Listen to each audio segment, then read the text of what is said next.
The glass shattered before anyone realized a man had hit the floor. One moment, the restaurant hummed with low laughter and the clink of crystal glasses. The next, a sharp crash cut through the air as a tall man in a charcoal suit stumbled backward, his chair skidding, his body twisting as if pulled by an invisible force. He tried to grab the edge of the marble table, missed, and collapsed hard onto the polished floor. A fork clattered. Someone gasped. Then silence. Thick, stunned, uncomfortable silence. The man lay on his side, one hand clawing weakly at his chest, his breathing uneven and wet. His lips parted as if he wanted to say something, but only a strained wheeze came out. His eyes darted around the room, unfocused, glassy, already fading. At first, no one moved. Diners stared from their seats, frozen in that terrible space between curiosity and fear. A woman in a red dress covered her mouth. A man beside her muttered, "Is this some kind of stunt?" Another voice whispered, "Don't touch him! You don't know who he is!" Someone else stood halfway, then slowly sat back down. The man on the floor convulsed, his shoes scraping against the marble as his body jerked. His breathing grew louder, harsher. A dark stain spread near his mouth. Still, no one helped. From across the room, Maya Johnson saw everything. She was balancing two plates on her left arm, a tray tucked under her right, moving fast because her manager had already warned her twice that night. 14 hours on her feet, a double shift she hadn't planned to take, but rent didn't care about exhaustion, and neither did her son's school fees. "Maya, table 12 is still waiting," her manager had snapped earlier. "And don't forget, no mistakes tonight. These people matter." These people always mattered more. Maya froze mid-step as she saw the man collapse. The plates tilted dangerously, sauce sliding toward the rim. She caught them just in time, her heart slamming against her ribs. "Oh my God," she whispered. She looked around, expecting someone, anyone, to rush forward. A server, a manager, a doctor, a human being. No one did. Her manager, Thomas, stood near the bar, eyes wide, hands hovering uselessly at his sides. When their gazes met, he shook his head sharply, a silent warning. "Don't," his lips mouthed. Maya swallowed. The man on the floor let out a strangled sound, his body curling inward. His fingers dug into the fabric of his suit like he was trying to tear it off. "I can't breathe," he rasped, the words barely audible. Something inside Maya snapped. She set the plates down on the nearest table without asking, ignoring the annoyed look from the customer. "Excuse me," she said quickly, already moving. "Maya!" Thomas hissed. "Stay back! We don't know!" "I don't care!" she shot back, her voice shaking but loud enough for him to hear. She dropped to her knees beside the man, the cold marble seeping through. Her uniform. Up close she could see the sweat soaking his collar, the unnatural gray tint creeping into his skin. "Sir," she said urgently, "can you hear me?" His eyes flicked toward her. For a split second, awareness flared. "Don't," he whispered. His hand twitched, grabbing weakly at her sleeve. "Hospital!" Her stomach tightened. "You're not breathing properly. You need help." Around them, murmurs rose. Is she crazy? Why is she touching him? That's him. That's the Korean guy. The one from the news? Maya blocked it out. She focused on his breathing, shallow and irregular, the way his chest barely rose. "When did this start?" she asked, even though she knew he might not answer. His lips trembled. "Drink," he forced out. "Poison." Her heart skipped. Poison. She pressed her fingers gently against his neck, feeling for a pulse. It was there, but erratic, fluttering like it might disappear at any second. "We need to call 911, she said loudly, looking up. "Now!" "No!" Thomas snapped, finally stepping forward. "Maya, get away from him. This is not our responsibility." She stared at him, disbelief washing over her. "He's dying." "And if he dies, that's tragic," Thomas said through clenched teeth, lowering his voice. "But if you touch him, and something goes wrong, this restaurant is finished." Step away. Maya looked back at the man on the floor. His breathing worsened. Each inhale, a fight. I have a son, she said quietly, more to herself than anyone else, and I'd want someone to help him. She turned back to Thomas. If you're not going to help, then get out of my way. She pulled her phone from her apron and dialed emergency services with shaking fingers. The man's grip tightened on her sleeve with surprising strength. His eyes locked onto hers, suddenly sharp, commanding, terrifying in their intensity. "No police!" he said hoarsely. "No ambulance!" "Sir, please." "They'll kill you," he whispered. "If you call." A chill ran down her spine. Before she could respond, a loud voice cut in. "Is there a problem here?" Two men in dark suits had appeared near the entrance. They moved with purpose, eyes scanning the room, hands hidden beneath their jackets. The air shifted the moment they stepped in, tension thickening like a storm cloud. Maya felt it instantly. One of them spotted the man on the floor and stiffened. "Boss!" The word sent a ripple through the room. "Boss!" The man at Maya's knees exhaled weakly. "Too late," he murmured. The suited men rushed forward, pushing chairs aside with little regard for the guests. One of them knelt beside the fallen man, his face pale. "Young, stay with me. Doctor is on the way." Doctor, not ambulance. Maya stood slowly, her legs trembling. "He needs oxygen. His pulse is irregular. I think—" The second man turned to her, eyes cold, assessing. "Who are you?" "I'm a waitress," she said, lifting her chin despite the fear clawing at her chest. "And he's dying." The man studied her for a long second, then looked back at the boss. "She touched you?" "Yes," the boss whispered. "She helped."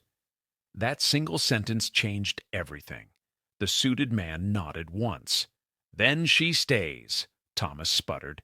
"Absolutely not! She's my employee!" The man didn't even look at him.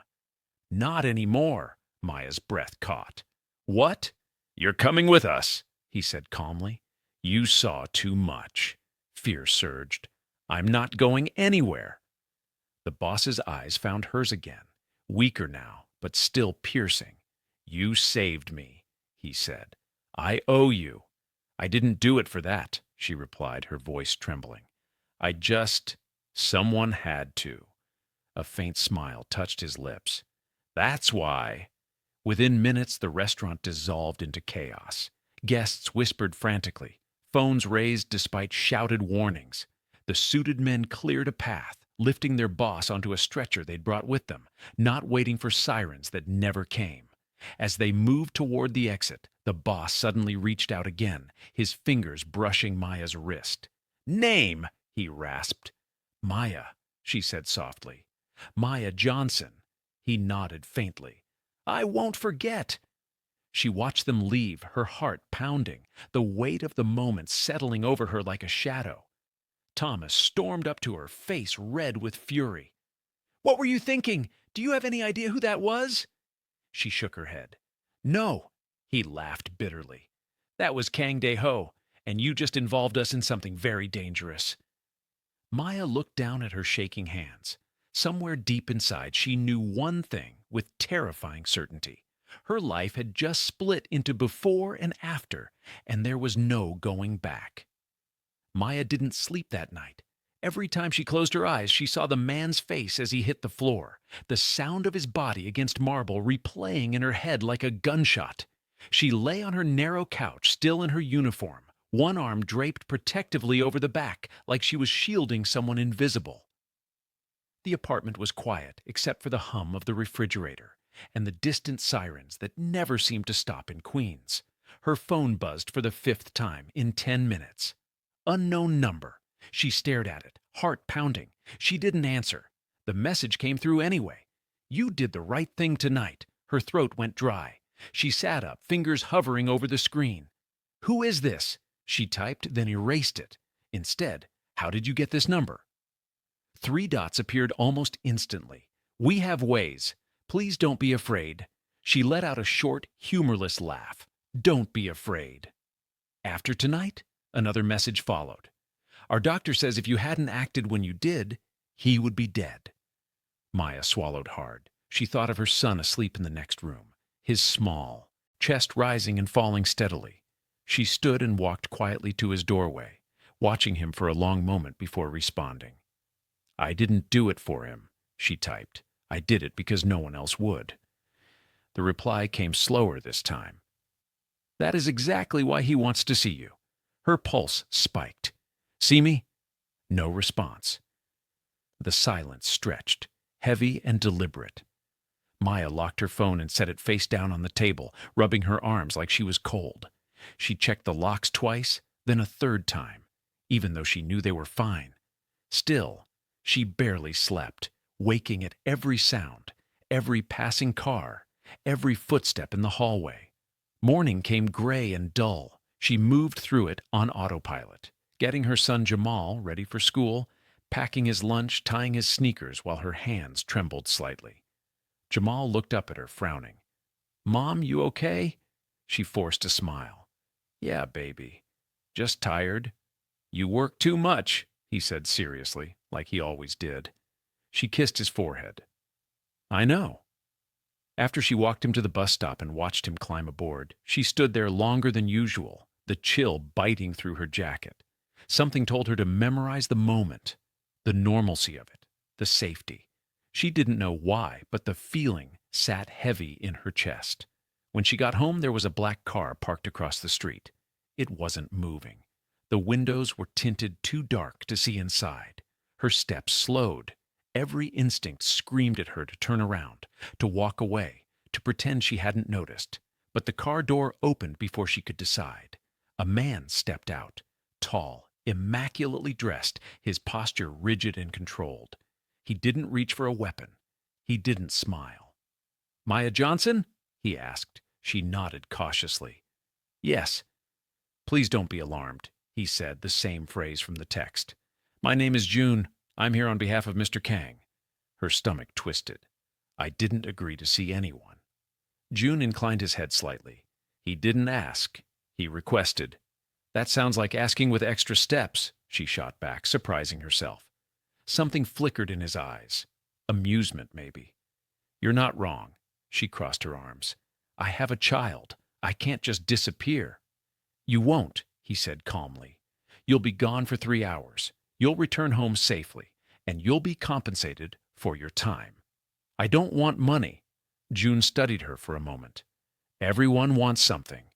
She thought of Jamal's school, the overdue bills, the way Thomas had fired her without blinking. Her jaw tightened. "Where is he?" The ride into Manhattan was silent except for the low hum of the engine. Maya watched the city slide past, her reflection ghosted in the window. June sat beside her, hands folded neatly in his lap. "Is he okay?" she asked finally. "Yes," June said, "but he is not patient." They stopped at a private medical building she'd by Casse d'Ague. Never noticed before. Sleek, unmarked, guarded by men who didn't wear uniforms, but radiated authority. Maya's chest tightened as they escorted her inside. The room she was led into smelled faintly of antiseptic and expensive cologne. Kang De-ho lay propped up on a bed, IV lines running into his arm. He looked different without the suit, still powerful, but stripped of some of the armor. His skin was pale, his eyes sharp, even in weakness. When he saw her, he dismissed the others with a flick of his fingers. "Leave us." June hesitated. "Boss." "I said leave." The door closed behind them. Maya stood stiffly near the entrance. "You wanted to see me?" "Yes," he said. His voice was steadier than before, but quiet. "To say thank you." "You texted that already." "This is different." He gestured to the chair beside his bed. "Sit." "I'd rather stand." A corner of his mouth twitched. "You're not afraid of me." She met his gaze. "I am. I just don't let it stop me." That earned her a short, surprised laugh that turned into a cough. He winced, then recovered. "You broke many rules last night," he said. "Do you know that?" "I broke restaurant rules," she replied, "not human ones." He studied her like she was a puzzle. Most people would have stepped away. You didn't.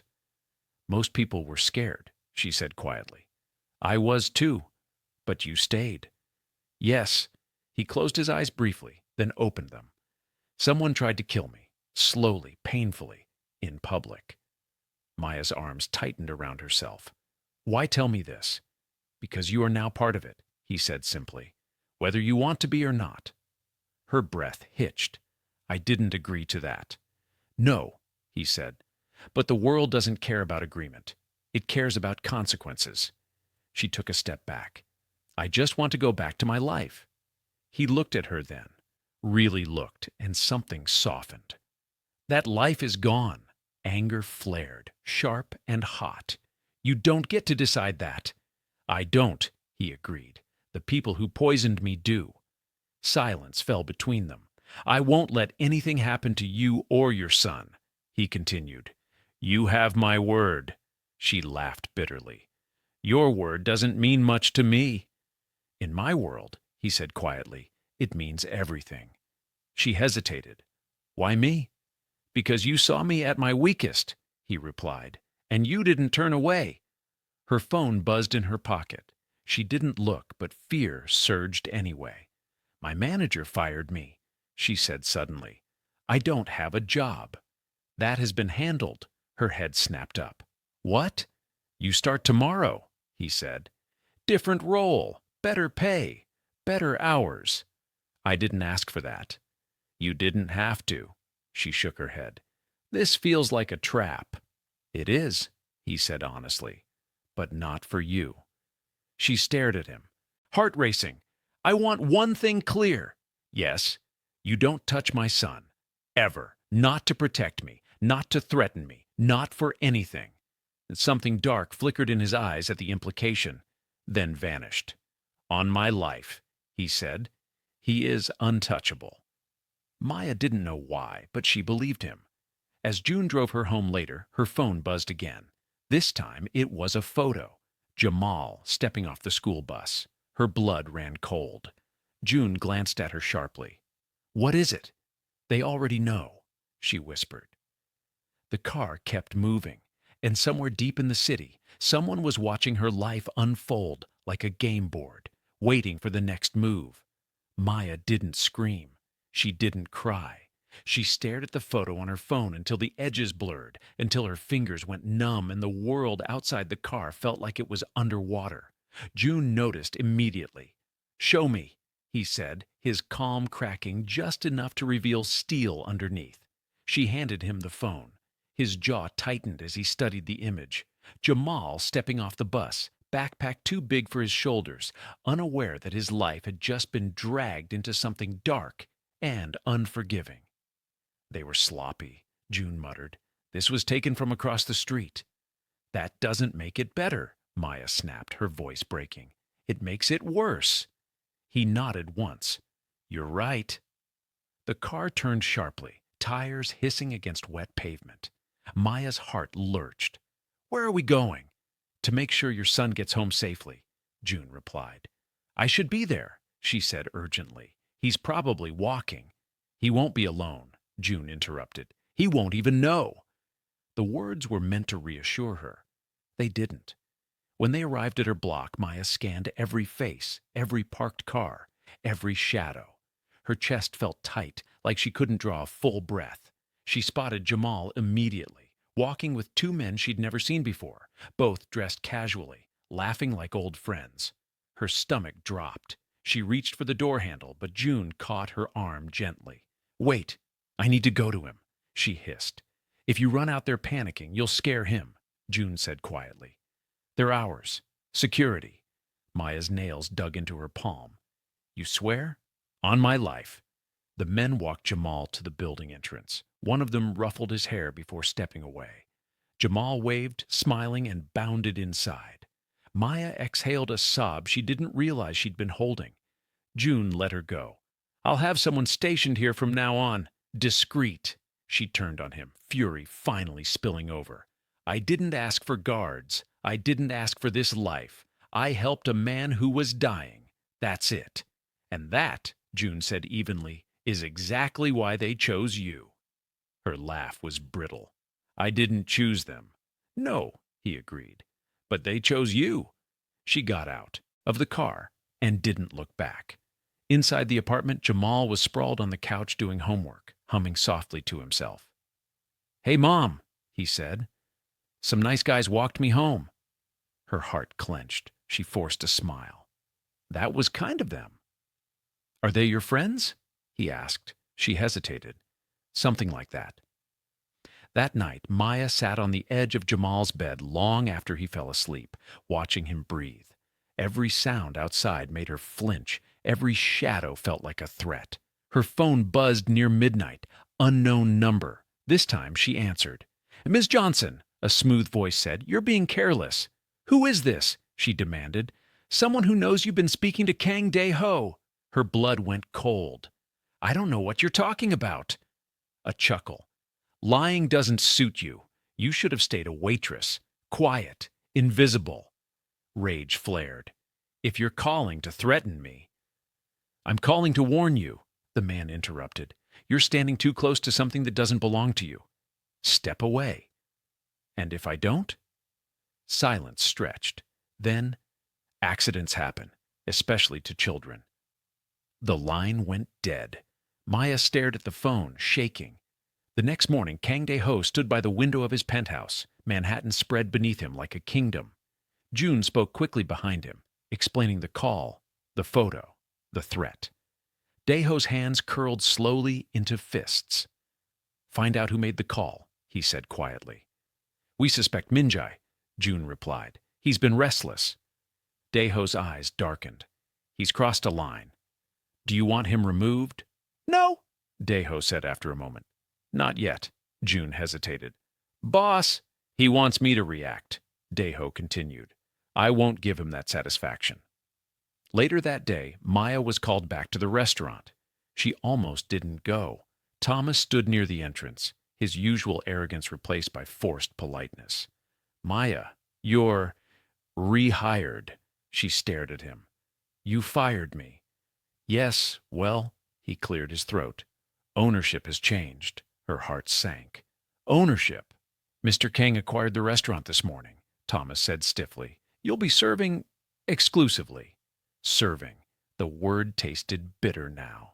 That evening, Maya found herself pouring wine for men who spoke softly in Korean, their eyes constantly scanning the room. She felt like a performer on a stage she hadn't auditioned for. When Dae-ho arrived, the entire restaurant shifted. Conversations died. People straightened. Even Thomas shrank back. Maya avoided his gaze as long as she could, but eventually she felt it. Steady, intent. He gestured for her to come closer. I told you I'd take care of your job, he said quietly. I didn't want it this way, she replied. I know. She leaned in, lowering her voice. Someone threatened my son. His expression hardened instantly. I know. Her eyes widened. How?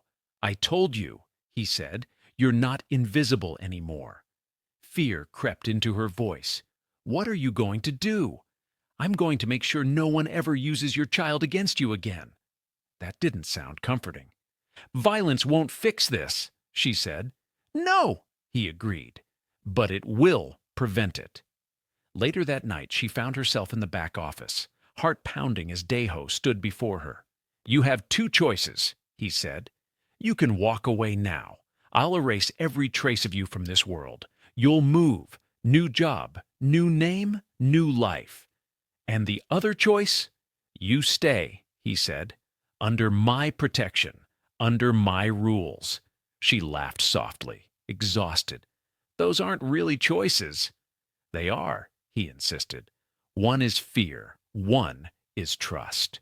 She looked at him, really looked at him. The man everyone feared, the man who had nearly died alone on a marble floor. What happens if I choose wrong? She asked. His voice dropped. People get hurt. Maya closed her eyes. She thought of Jamal, of the photo, of the phone call, of the moment she knelt beside a dying man while everyone else looked away. When she opened her eyes, her decision was already made. I'll stay, she said, but I don't belong to you. Dae-ho inclined his head. Good. I don't want ownership. I want loyalty. Somewhere in the shadows, Minjae smiled. The game had truly begun. Maya learned quickly that staying did not mean safety. It meant awareness. Her days became carefully structured without anyone ever asking her permission. A driver appeared every morning at precisely 7:30. Jamal's route to school subtly changed, never the same 2 days in a row. Faces she didn't recognize began to feel familiar. Men leaning against lampposts, women scrolling phones too deliberately, cars that passed once and never returned. Nothing obvious, nothing provable, but constant. She hated it. "Mom, why does Mr. Daniel walk me to school now?" Jamal asked one morning, swinging his backpack over his shoulder. "He's just helping out," she said, forcing calm into her voice.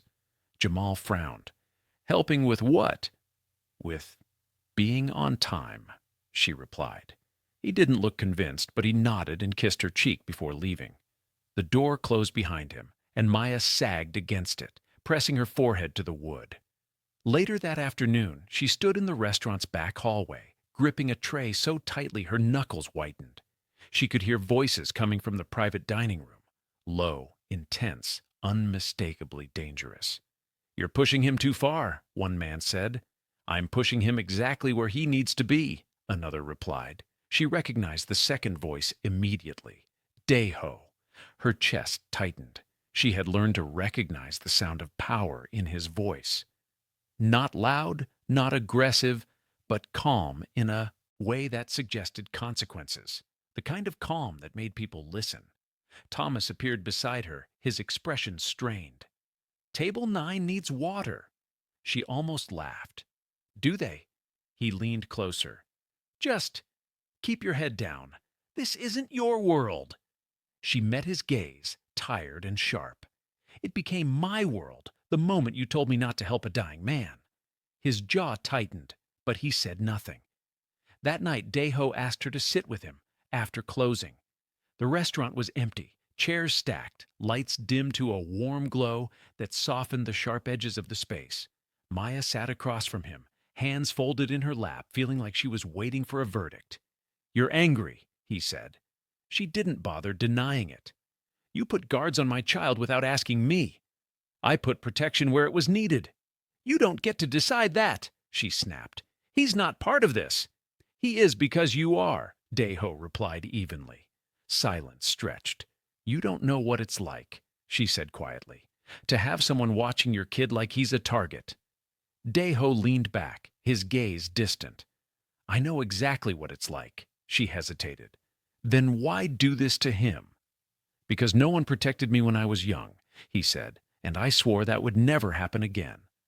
Something in his voice stopped her anger cold. "My mother," he continued, eyes fixed on the table. "She died in a hospital hallway. They wouldn't treat her without payment. I watched her stop breathing while people walked past." Maya's breath caught. "I was 16, he said, and I learned something that day. Kindness is rare. Power is not." She thought of the restaurant floor, of everyone looking away. "I don't want power," she said softly. "I just want my son safe." "So do I," he replied. "That makes us aligned." Aligned. The word felt heavy. Days passed, then weeks. Maya began nursing classes again at night, something Daeho arranged without ever framing it as charity. Tuition paid, books delivered, no speeches, no expectations spoken aloud. One evening, as she studied at the kitchen table, her phone buzzed. Unknown number. Her stomach twisted. "You should have taken the offer," the voice said when she answered. Her breath hitched. "Minjae," he chuckled. "I see you've learned my name." "What do you want?" she demanded. "To see how you're enjoying your new life," he replied.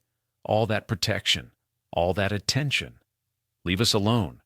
"Or what?" he asked lightly. "You'll tell Daeho? He already knows I exist." Her hands trembled. "If you hurt my son—" "I won't," Minjae interrupted. "Not yet." The casual cruelty in his voice made her skin crawl. "Why are you doing this?" she whispered. "Because he's weak," Minjae replied, "and you're proof." The line went dead. That night, Maya didn't sleep at all. The next day, Daeho was waiting for her outside the restaurant. "We need to talk," he said. She crossed her arms. "About what?" "Min-jae contacted you." Her eyes widened. "How did you—" "I told you," he said quietly. "You're not invisible." She swallowed hard. "He threatened Jamal." Daeho's jaw tightened. "I know." Fear flared into anger. "Then do something." "I am," he said, but not the way he expects. That evening, Maya was brought to a warehouse by the river. She didn't want to go. She protested the entire drive. No one responded. Inside, the air was cold and metallic. The space was vast, shadows stretching like fingers across concrete floors. Men stood in clusters, silent, watchful. Min-jae stood at the center, hands clasped behind his back, smiling. "Maya," he greeted warmly. "So good of you to join us." Her heart hammered. "What is this?" "A conversation," he said. "One you need to hear." Daeho stepped forward. "This ends tonight," Min-jae laughed. "Does it?" He turned to Maya. "You see, he tells himself he's protecting you, but all he's really doing is using you to justify his weakness." Daeho's voice was ice. "Choose your next words carefully." Min-jae's eyes flicked to him, amused. "Or what? You'll kill me? In front of her?" Maya's chest tightened.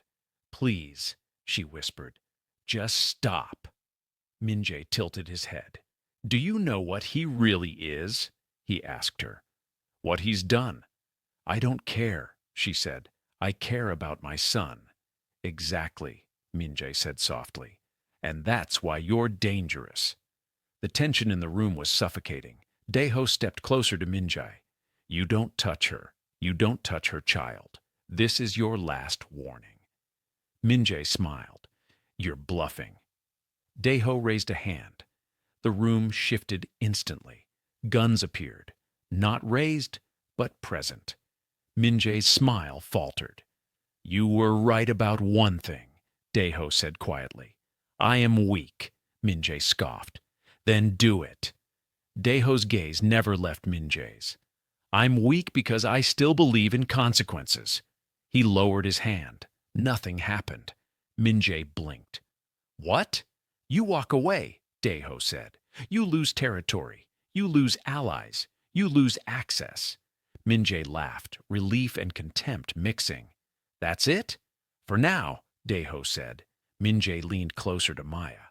"You see, he can't finish it." Daeho didn't react. But as Min-jae walked away, Maya noticed something chilling. Every man in that room turned their backs on him. Min-jae's laughter faded. By the time Maya got home, her phone buzzed again. This time it was a message from an unknown number. "He's finished. He just doesn't know it yet." Maya sat on the couch staring at the screen, realizing something terrifying. Daeho wasn't trying to end the war. He was trying to make sure it never touched her. And she didn't know if that made her safer or more exposed than ever. Maya woke to the sound of rain pounding against the windows, heavy and relentless, like the city itself was warning her not to step outside. For a moment, she lay still, listening, counting Jamal's breaths from the other room the way she'd learned to do on nights when fear wouldn't let her sleep. 1, 2, 3, safe for now. Her phone buzzed on the nightstand. Not a call, a message. "Everything is in motion. Stay inside today." She didn't need to ask who it was from. She swung her legs off the bed and rubbed her face, exhaustion settling deep into her bones. "I'm not a prisoner," she muttered under her breath, even though no one was there to hear it. When Jamal shuffled into the kitchen rubbing his eyes, she was already making breakfast, moving on autopilot. "Is school canceled?" he asked hopefully, glancing at the rain. "No," she said. "But you're staying home today." He frowned. "Why?" She hesitated. Because sometimes it's okay to take a break." He studied her with unsettling seriousness. "Is something wrong?" She crouched in front of him, smoothing his hair. "Nothing you need to worry about." That was becoming her most used lie. By mid-morning, 2 unfamiliar men knocked on her door. Not hard, not aggressive, just firm enough to make her heart jump. Maya didn't open it immediately. She peered through the peephole. June. She exhaled and unlocked the door. We need to move, he said quietly. Her stomach dropped. Move where? Somewhere safer, temporarily. No, she said instantly. I'm not uprooting my son every time someone threatens us. June's expression softened just a fraction. This isn't about threats. This is about timing. Timing for what? For something you don't want to be near. She crossed her arms. Then why am I being moved? Because Min-jae is desperate, June said, and desperate men make messy decisions. Jamal appeared behind her. Mom? She turned, forcing a smile. Hey, go get your jacket, okay? June waited until Jamal disappeared down the hall before speaking again. Dae-ho didn't want to scare you. Then he should stop doing scary things, she snapped. June didn't argue. The car ride was silent. Rain streaked the windows, blurring the city into smears of gray and gold. Maya held Jamal's hand tightly in the back seat, his small fingers warm and trusting. Where are we going? He asked. Just a little trip, she said. Like a staycation. That sounds fake, he replied. Despite everything, she almost laughed. They were taken to a quiet brownstone in Brooklyn, tucked between buildings that looked ordinary enough to disappear into the block. Inside, it was warm, comfortable, stocked with food and fresh linens like someone had prepared for them in advance. I don't like this, Maya said flatly, as June gave brief instructions to the men stationed outside. I know, he replied, but you'll like what comes after. And what's that? Peace. She doubted it. That night, after Jamal fell asleep on the pull-out couch, Maya sat alone in the dim living room, staring at the rain through the window. Her phone buzzed again. This time, it was a call. She answered without thinking. What's happening? Dae-ho's voice came through low and steady. You're safe. That's not what I asked. A pause. Min-jae made a move. Her chest tightened. What kind of move? He tried to reach out to one of my suppliers, Dae-ho said, offered protection, promised freedom. And they told me. Fear and relief tangled together. So what now? Now he's exposed, Dae-ho replied. And exposure is more dangerous than death. She closed her eyes. I don't want Jamal growing up around this. I don't want that either, he said quietly. That's why this ends soon. Soon doesn't mean safe. No, he agreed, but it means closer. She hesitated. Why are you telling me this?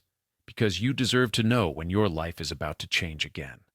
The line went dead. The next day passed slowly, too slowly. Every sound made Maya tense. Every passing car outside felt like a threat. Jamal sensed it, sticking close to her, unusually quiet. By evening, her phone buzzed again. Unknown number. She felt a surge of cold dread, but answered anyway. Maya? Min-jae's voice purred. Did you enjoy your little vacation? Her grip tightened. Stay away from us. He laughed softly. You really think he can keep you hidden forever? If you touch my son, I told you, he interrupted. I won't. Not because I can't, but because I don't need to. Her heart raced. What does that mean? It means, he said smoothly, that I'm going to take something from him instead. The call ended. That night, sirens screamed somewhere in the distance. June arrived just after midnight, rain-soaked and grim. It's over, he said. Maya's breath caught. Over? For Min-jae, June clarified. Not for you. She swallowed. Is Dae-ho okay? June nodded once. He's waiting for you. She didn't argue this time. They drove through empty streets to a warehouse near the docks. The air smelled like oil and salt. Inside, the space was lit harshly, shadows cutting deep into concrete. Min-jae was on his knees in the center of the floor. He looked smaller than she remembered, less confident. His suit was rumpled, his hands bound. Maya's heart pounded. Why am I here? To see the truth, Dae-ho said, stepping into view. Min-jae laughed weakly when he saw her. You brought her, he said, still hiding behind kindness. Dae-ho ignored him. He looked at Maya. This is the last time he will ever be a threat to you. She shook her head. I don't want to see this. You need to, Dae-ho said gently. So you understand the difference between power and cruelty. Min-jae sneered. He's going to pretend he's better than me. Daeho crouched in front of him. No, he said calmly. I'm going to prove it. He stood and nodded to June. The men stepped forward, not with weapons, but with documents, phones, ledgers, evidence laid out like a funeral offering. You've lost your money, Daeho said. Your allies, your roots, your protection. Min-jae's smile faded. You can't just... I already did, Daeho interrupted. You'll be arrested by morning, or disappear into irrelevance. Your choice. Min-jae's breathing grew ragged. He looked at Maya, desperation flaring. You think he's a hero? He's just like me. Maya met his gaze, her voice steady despite the fear. No, you're nothing like him. Min-jae laughed hysterically. Then why am I still alive? Daeho answered quietly. Because killing you would be easy. Living without power will destroy you. Min-jae sagged, the fight draining out of him. As they left, Maya felt something inside her finally loosen. Outside, the rain had stopped. The city felt strangely calm. In the car, Daeho sat beside her for the first time, close enough that she could feel his presence without fear. It's done, he said. She nodded, tears burning her eyes. I just want my son to be okay. He will be, Daeho promised, because you taught me something. She looked at him. What? That kindness isn't weakness, he said. It's leverage. For the first time since the restaurant floor, Maya believed that the worst might truly be behind them. She didn't know yet that peace, like kindness, always came with a cost. The quiet that followed felt unnatural, like the city was holding its breath. Maya noticed it first the next morning. No messages, no unknown numbers lighting up her phone, no sudden knocks, no cars idling too long outside the brownstone. Just rain-washed streets and the distant sounds of traffic moving on with its life. Jamal noticed it too, in his own way. Are the nice men still outside? He asked while eating cereal, peering toward the window. Maya paused. She listened. Nothing. I don't think so, she said carefully. He smiled, small and relieved. Good. They made it hard to play. Her chest tightened, a mix of guilt and gratitude twisting together. Finish your breakfast, she said softly. We're going home today. The word home felt fragile in her mouth. By afternoon, they were back in Queens. The apartment looked exactly the same. Scuffed walls, the loose cabinet hinge she kept meaning to fix, the smell of old coffee and detergent. Ordinary, beautifully ordinary. Jamal ran straight to his room, dumping his bag on the floor. I miss this place, he called out. Maya leaned against the doorframe, watching him, tears stinging her eyes. She hadn't realized how badly she'd needed this until now. Her phone buzzed. This time the number was familiar. He's gone, permanently. You're safe to resume your routine. She stared at the screen, then typed back before she could overthink it. Is Daeho safe? The response came a moment later. Physically, yes. Mentally, he's adjusting. She exhaled slowly. That evening, Daeho came to see her. No guards, no convoy, just him standing awkwardly in the hallway, like a man unsure whether he was welcome. Maya opened the door and froze. You didn't have to come, she said. I did, he replied, to thank you. Properly. She stepped aside, letting him in. The apartment suddenly felt very small, very exposed. He glanced around, taking in the modest furniture, the framed drawings Jamal had taped to the wall. This is where you live, he said quietly. Yes. It's warm, he said, as if surprised by the word. Jamal appeared, eyes widening. Mom, is that? This is Mr. Kang, Maya said quickly. He's a friend. Daeho crouched slightly, meeting Jamal at eye level. Hello, he said gently. Thank you for sharing your mother with me. Jamal blinked, then shrugged. She does that anyway. Maya snorted despite herself. They talked over takeout, real takeout this time, not guarded meals or whispered conversations. Daeho listened more than he spoke, watching Maya and Jamal like he was studying a life he'd never been allowed to imagine. When Jamal went to bed, Maya stood at the sink washing dishes, the normalcy almost overwhelming. Daeho leaned against the counter nearby. "You can walk away now," he said quietly. "No protection, no involvement. I'll make sure your name never comes up again." She turned, surprised. "And you?" "I'll continue," he said simply. "This is my world." She studied him. "Is it the world you want?" He hesitated. "It's the world I know." She dried her hands slowly. "You don't have to come here anymore." "I know." Silence settled between them. "But," she added, "I don't want you disappearing either." Something shifted in his expression. Something unguarded. "Why?" he asked. "Because Jamal likes you," she said honestly, "and because I don't think you're done becoming who you could be." He let out a soft breath. "You see too much." "That's what got me here in the first place," she replied. Days turned into weeks. Life didn't return to normal, but it found a new rhythm. Maya worked fewer hours, her schedule flexible in a way that felt almost unreal. She attended nursing classes twice a week, exhaustion familiar but purposeful. Jamal thrived, laughing more, worrying less. And Daeho hovered at the edges of their lives, never intruding, always present. He showed up to Jamal's school play and stood in the back clapping quietly. He brought groceries when Maya forgot. He listened when she talked about her classes, asking questions that showed he cared, not because he needed to know, but because he wanted to. One night, after Jamal fell asleep on the couch mid-movie, Maya and Daeho sat together in the dim light. "You could leave," she said suddenly. He looked at her. "So could you." She nodded. "I won't." "Neither will I," he said. She studied his face. "You're changing." He smiled faintly.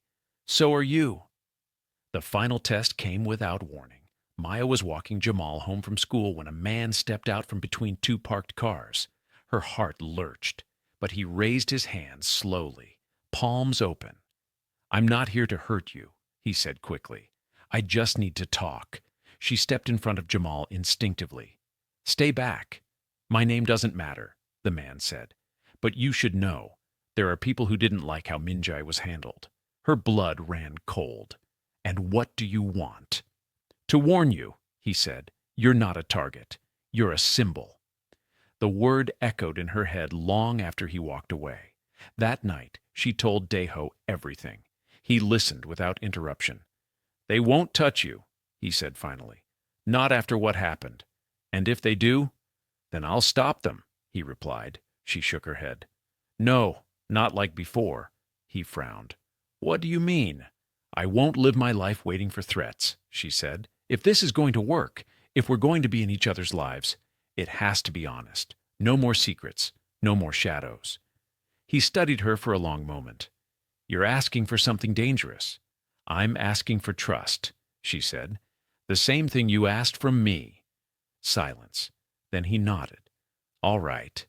That promise mattered more than any protection. Months later, Maya stood in her nursing uniform, pinning her badge to her chest with trembling hands. Jamal sat in the front row, feet swinging, grinning like she'd just won an award. Daeho stood beside him. She caught his eye and smiled. After the ceremony, Jamal hugged her tightly. "You did it, Mom." "We did," she said, kissing his hair. Daeho watched them, something deep and quiet settling in his chest.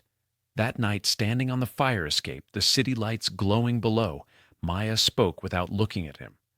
"You almost died on that floor," she said. "Yes." "And everyone ignored you." "Yes." She turned to him.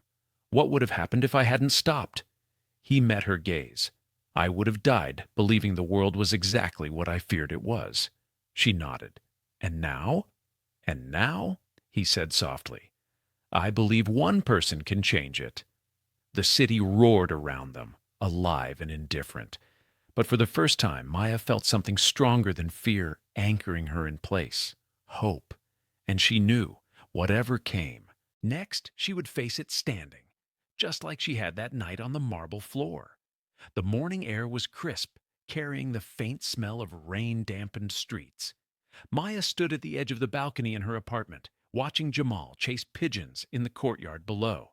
She could hear the soft chatter of neighbors beginning their day, unaware of the world that had almost swallowed them whole.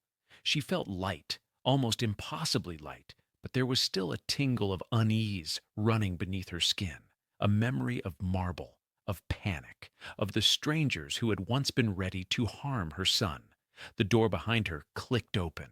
Daeho stepped onto the balcony, his presence calm but undeniable. He didn't speak immediately, just stood there, letting the city's noise wash over them. Finally he spoke, voice quiet but firm. "You've changed," he said. Maya glanced at him, one brow raised. "I survived. So yes, I changed," he smiled faintly. "No, you didn't just survive. You taught me what it means to protect without fear, what it means to care without conditions." She let out a short laugh, shaking her head. "I didn't do it for you, or him, or anyone. I did it because it was right. That," he said softly, "makes you stronger than anyone I've ever known."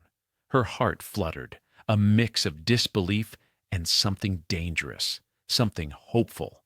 She turned to watch Jamal. And him. He's still innocent, still unaware of half the chaos that nearly destroyed his world. Daeho's gaze followed hers, distant but intense. "He will remain so. Because of you. Because of us." The words were strange, heavy with meaning she didn't fully understand yet. She didn't know if she wanted to. A soft buzz from her phone interrupted the moment. She hesitated, then looked at the screen. Unknown number. Her fingers trembled as she answered. "Miss Johnson," a voice said, calm but threatening. "You were lucky. Enjoy it while it lasts." Maya didn't flinch. "Who is this?" There was a pause. Then, "This isn't over." The line went dead. Daeho stepped closer, placing a protective hand on her shoulder. "It's never really over," he admitted. "But now, you know something most people never learn. Fear is temporary. Courage lasts." She drew in a deep breath, staring at the horizon where the sun began to pierce the gray sky. "Then we keep moving forward. No more waiting, no more hiding." He nodded. "Exactly. Forward." Maya turned fully to him, her gaze steady. "And if danger comes again?" He smiled, faint but sure. "Then we face it, together. And this time, we decide the terms." For the first time in months, Maya felt a sense of empowerment that wasn't tainted by fear. She had stared death in the eyes, had knelt beside a dying man no one else would touch, and had emerged stronger, smarter, and unbroken. Jamal ran up behind her, tugging at her skirt. "Mom, look at this!" She crouched to his level. "What is it, baby?" He held up a small, folded paper airplane, perfectly made. "It's a plane for you, to fly us over all the scary stuff." She laughed, tears threatening to spill. "Then let's fly, little man." Daeho stepped back, watching them with a rare softness in his eyes. He had been a boss, a feared man, a shadow over many lives. But here, in this quiet moment, he simply observed, guardian, witness, survivor, alongside them. Night came, and with it, the city's hum as usual. Maya tucked Jamal into bed, kissing his forehead, lingering for a moment longer than normal. She whispered softly, "You're safe, always." And for the first time, she believed it. Not because she was naive, but because she had chosen courage over fear, action over passivity, and kindness over indifference. Later, she sat by the window with Daeho, watching the city lights shimmer. The weight of the past months pressed against her still, but it no longer suffocated her. "You changed him too," she said quietly, almost to herself. Daeho glanced at her. "Perhaps, or maybe you just reminded him that there's more to life than power and fear." Maya nodded. "I think that's enough for now." He reached for her hand, tentative but deliberate. "And for you? I'm ready," she said, holding it firmly. "Whatever comes next, we face it together. No running, no hiding, no regrets." The city outside moved on, indifferent, yet somehow smaller, more intimate. Maya had faced danger, touched mortality, and survived, all because she chose to act when no one else would. And in that choice, she found something stronger than fear: purpose, courage, and a new kind of family. As she looked down at Jamal sleeping peacefully, and then at Daeho standing quietly beside her, she realized that the world hadn't just changed. It had been rewritten by a single act of humanity, courage, and refusal to look away.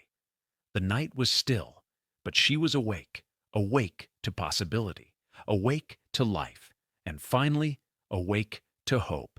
And now, it was your turn.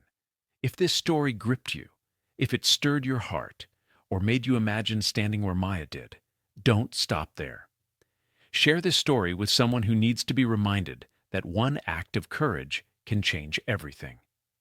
Comment below your favorite moment, hit that like button, and subscribe for more stories that defy fear, challenge fate, and prove that ordinary people can do extraordinary things. Because sometimes, it only takes one person to change the world.